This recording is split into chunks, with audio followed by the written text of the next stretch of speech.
Canada's inflow of millionaires are dropping.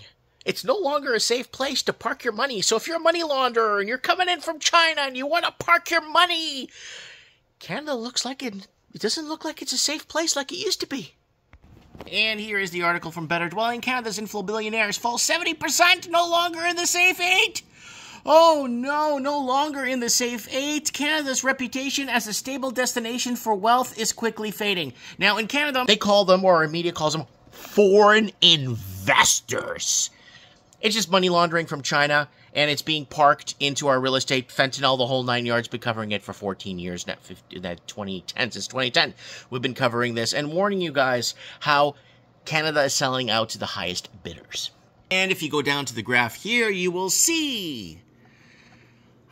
So these are the countries, I guess. And you got USA, UAE, Italy, Switzerland, Saudi Arabia, Singapore, Portugal, Greece, and then Canada. Boom. 5.7% are coming now to this, the estimated migrant millionaires. And 5.7, and then we got Australia at 5.6. So why is this happening? Well, Canada was, obviously, since 2010 with the Vancouver model, Canada wants more Chinese workers, students, and tourists, so we already covered this. And they were pushing for 500,000 per year.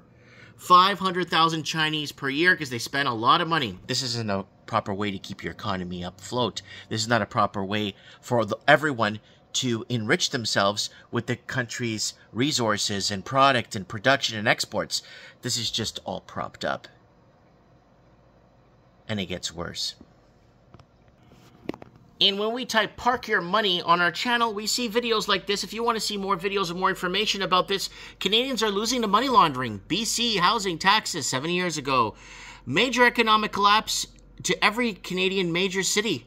Money laundering, mass exodus, rent hikes. And look what we're saying here. This was, when was this? 6 years, 11 months ago. Vancouver household debt is a whopping 86% residential real estate. 86%. That is Mike of the Night. Vancouver's dying from money laundering, CCP destroying Canada. So we've been on this for so long, and that is just park your money.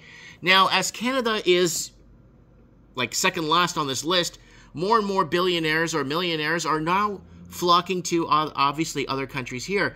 But what do we got here? Australia! Again, Commonwealth. Across the Commonwealth. Australia is also seeing a lack of Chinese money laundering coming in. Go, guys. You could find more information on that.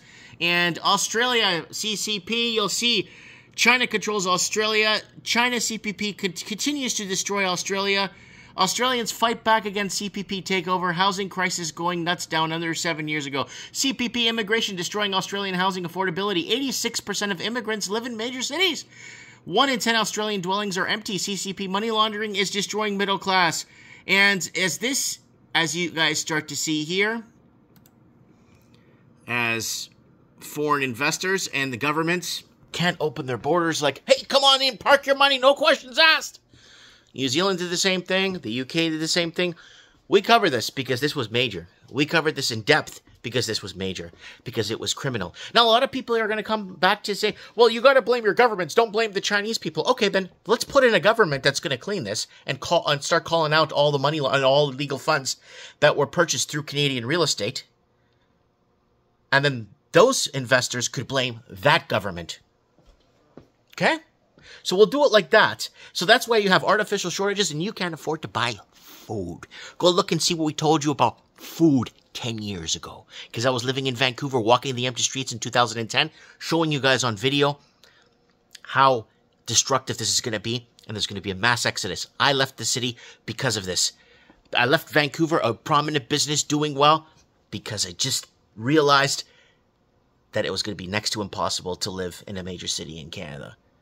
If you're an honest person. Let me know what you guys think in the comments below. Mike Martins here. I have spoken.